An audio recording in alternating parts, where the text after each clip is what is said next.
Terima kasih yang hadir karena ada Mbak Upi. Upi belum hadir ya, nanti akan bergabung bersama kita.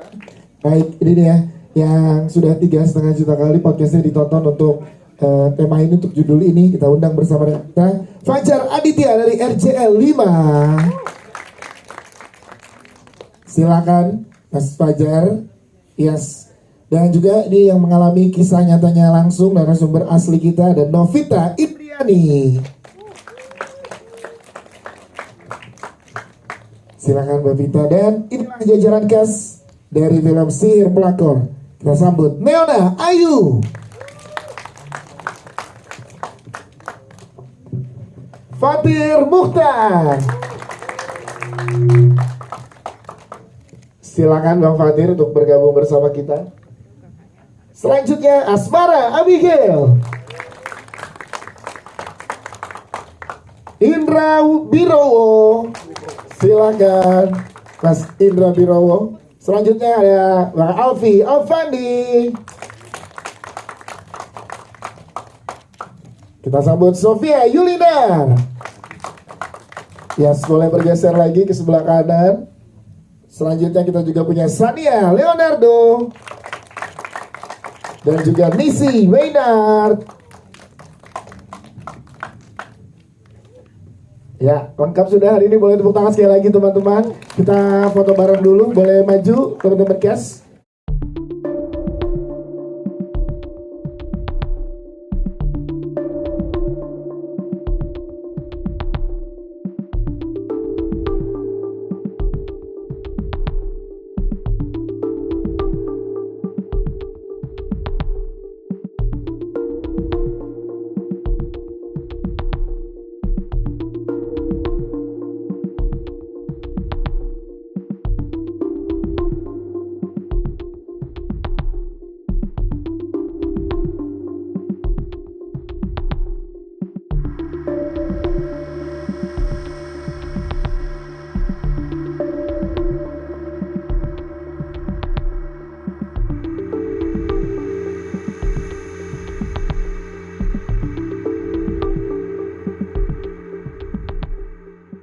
Untuk yang pertama ini, sebelum mungkin kita akan membuka official poster, tapi kita pengen juga dari Pak Parwes, Pak, ada yang mau disampaikan. Teman-teman media sudah hadir dan siap melihat official poster dan trailernya, Pak. Pak Parwes untuk menyapa dulu, silakan.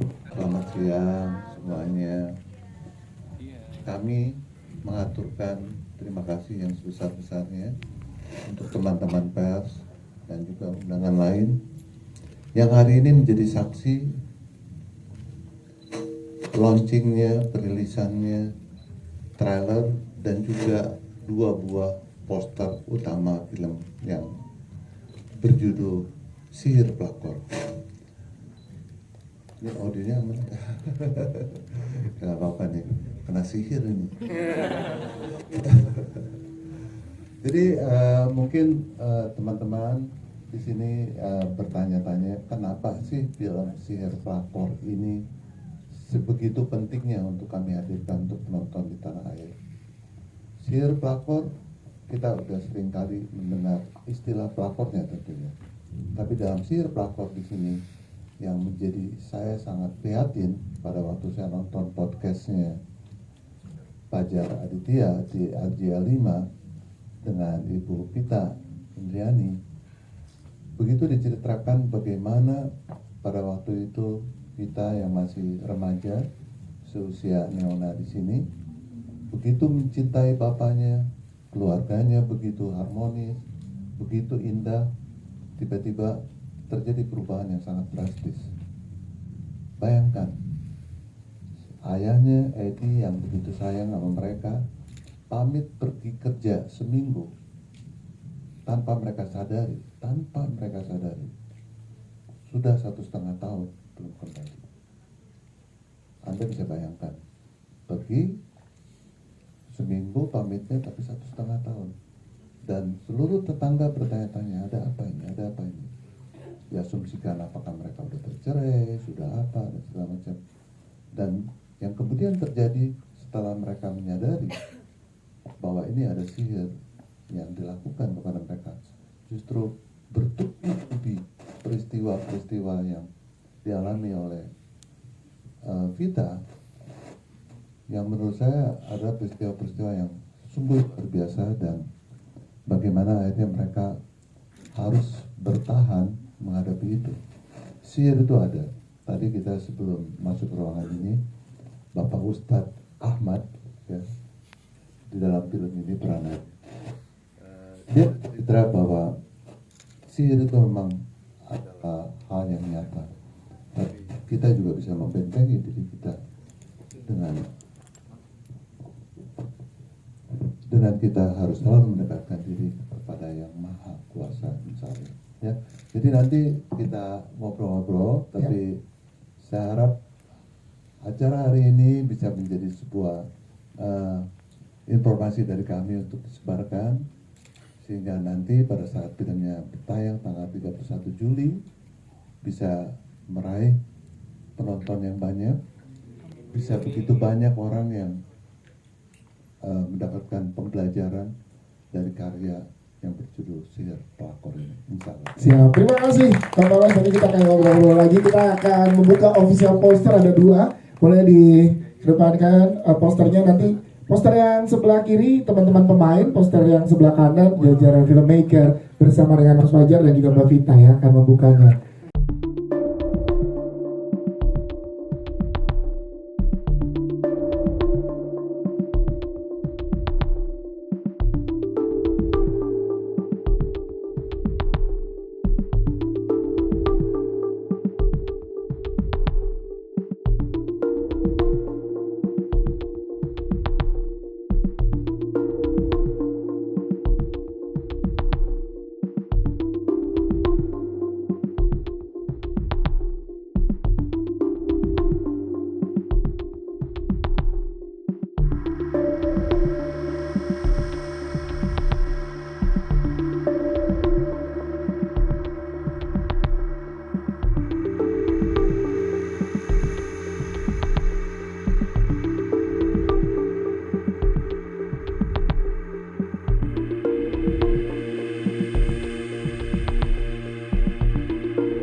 Melakukan riset, saya nanya ke Mbak Vita kan waktu pada saat kejadian itu beliau tinggal di mana. Jadi memang pada saat itu tinggalnya di Jakarta Selatan ya Mbak ya, sekitar Jakarta Selatan ya.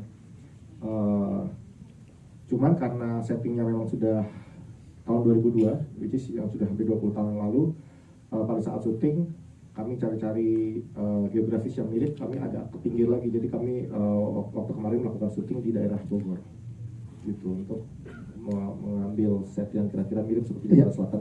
Karena 23 tahun lalu Jakarta Selatan sangat berbeda kondisinya ya.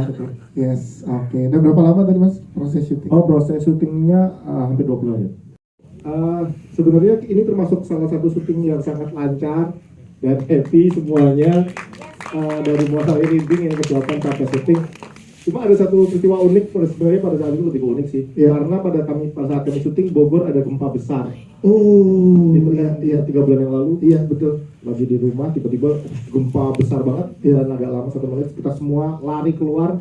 Terus rumahnya agak goyang-goyang gitu gini, apa ini sihir atau apa? Jadi di atas nggak ada bola api. Jadi aman. Karena mereka berdua masih istirahat tadi. Iya, nggak ada callingan mereka soalnya. Jadi ada kejadian itu pada saat proses syuting ya Mas ya? Betul, Kejadian gempa di Bogor itu ya? betul. Itu Oke. aja sih paling, tapi nggak ada halangan yang berarti. Ini orangnya sangat santun. Tadi juga waktu kita memulai acara, jarang sekali ya bertemu sama Mas Bobi.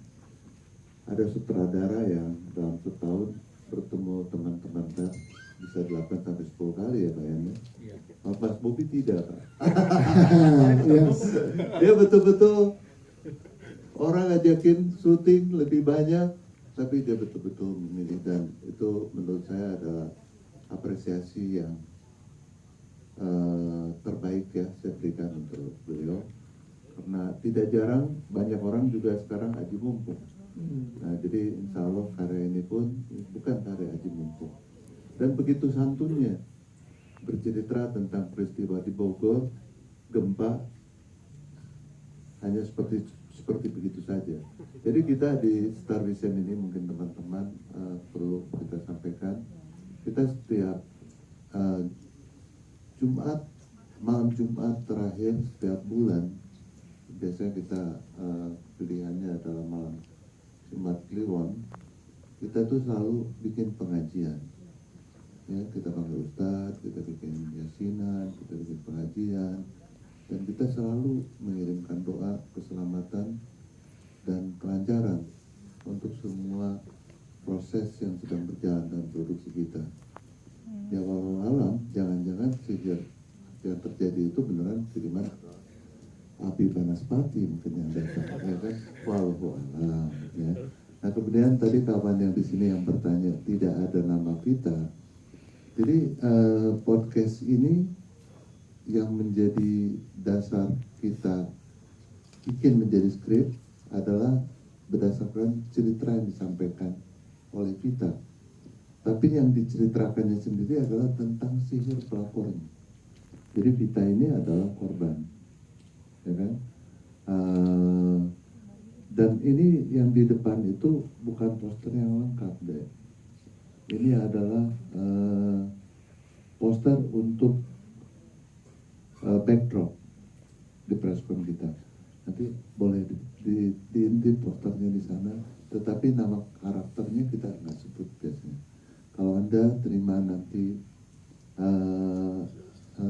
press release, di situ kita akan ada seluruh pemain kita, kru, dan statement dari Mbak Vita yang asli, Vita yang remaja, semua ada di sana. Sejujurnya scene yang paling challenging buat aku itu pasti scene yang kesurupan, yang final battle tadi ada sneak peek-nya di trailer. Itu yang paling berat, tapi alhamdulillah karena aku workshop beberapa kali sebelum syuting, jadi proses pas syutingnya juga lebih cepat dan aku lebih gak tegang pas syutingnya. Udah sih itu aja. Kalau bagian bolak-baliknya itu menurut aku Seru dan bukan challenging. aman tentunya ya, karena udah Aman, dilatih aman. selama di Iya. workshop ya. Iya, Ketagihan dengan syuting dengan treatment seperti itu? ketagihan. Ketagihan. Pak Parwes, Dewana siap untuk tantangan Bolak-balik. selanjutnya? Iya. Aku secara khusus ya ingin mengapresiasi buat Neona. Jadi pada waktu kita mencari pemeran Vita remaja itu cukup panjang ya prosesnya, cukup panjang prosesnya. Dan Neona juga ibu sangat ingin sekali terlibat dalam karya ini, berusaha untuk menemukan jadwal, karena waktu itu juga lagi proses ujian waktu itu kan, dan kita juga kan tidak mau membuat karya yang mengganggu pendidikan atau apa segala macam. Tapi akhirnya dengan berbagai upaya dan dengan bantuan juga kita ada coaching secara khusus dari Mbak Putri Ayudia, semua talenta yang mungkin belum muncul nih tampil semuanya di karya ini. Tetapi bukan hanya masalah talenta saja, spirit dan dedikasi ini penting. Jadi kita seringkali melihat adegan orang naik, tapi juga tidak terbalik gitu. Iya. Dan bukannya tidak terbalik, dan itu diangkat juga sampai ke plafon gitu kan. Asmara Habibie aja, pelapornya aja bertanya, waktu saya kirim itu sampai begini ya orang kan. Pasti dia pun bingung sebagai filmmaker gimana proses produksinya, bagaimana. Jadi memang ini kombinasi yang sangat baik ya dari Mas Bobi dengan tim dan semua cast yang juga begitu totalitas untuk melakukan adegan-adegan yang baru dan mungkin baru kayak di perfilman kita sebelumnya, karena kita memang ingin menyajikan hal baru, teror baru, hal mencekam baru, dan kita ingin juga mengajak kita berada di dalamnya menjadi orang yang mengalami. Itu yang seringkali yang sulit ya, karena kalau tidak ada relatability-nya ya kita nonton horor ya. Ya nanti nontonnya sampai ngobrol, sampai buka TikTok atau apa. Semoga nonton ini kalian akan diajak naik roller coaster. Iya, nggak apa-apa. Iya.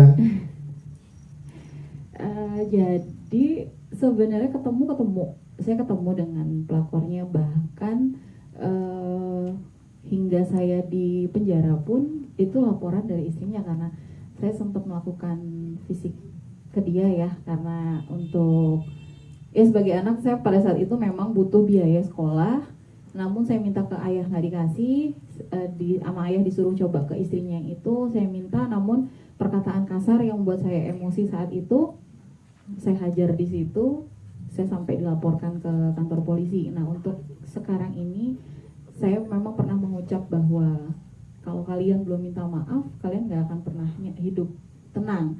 Dan kalaupun kamu sudah mengambil ayah saya, kamu harus bertanggung jawab sampai ayah saya wafat. Untuk saat ini beliau masih ada, cuman tidak pernah berkomunikasi lagi. Itu yang sangat menarik di sini ya.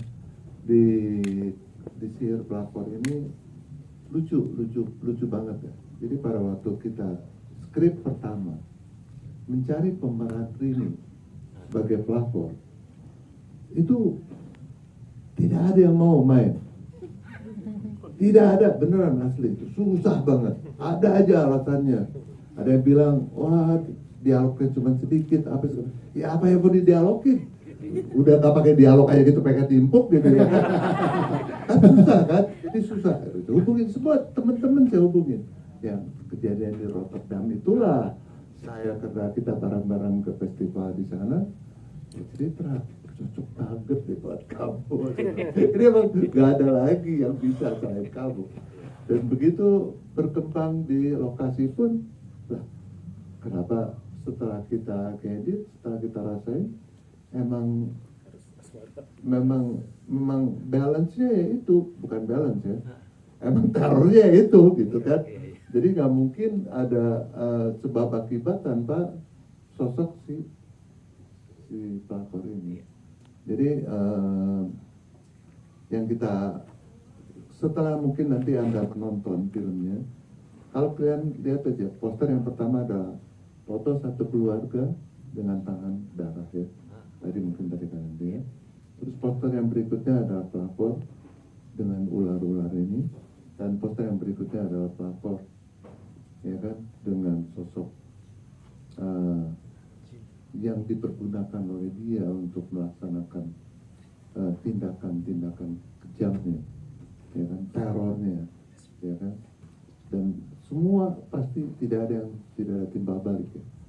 Kalau kita membuat perjanjian dengan iblis, kita juga punya kewajiban sama iblis, ya kan. Nah, kita sebetulnya nanti juga akan punya poster yang lain, tapi ini saya rasa udah cukup ya. Kita tunggu filmnya. Saya suka curiosity udah ada, keinginan tahu lebih banyak sudah ada. Mari kita tunggu 31 Juli. Kami juga mohon doanya, karena menurut saya ini karya yang baik ya, karya yang penting untuk kita bentengi diri kita.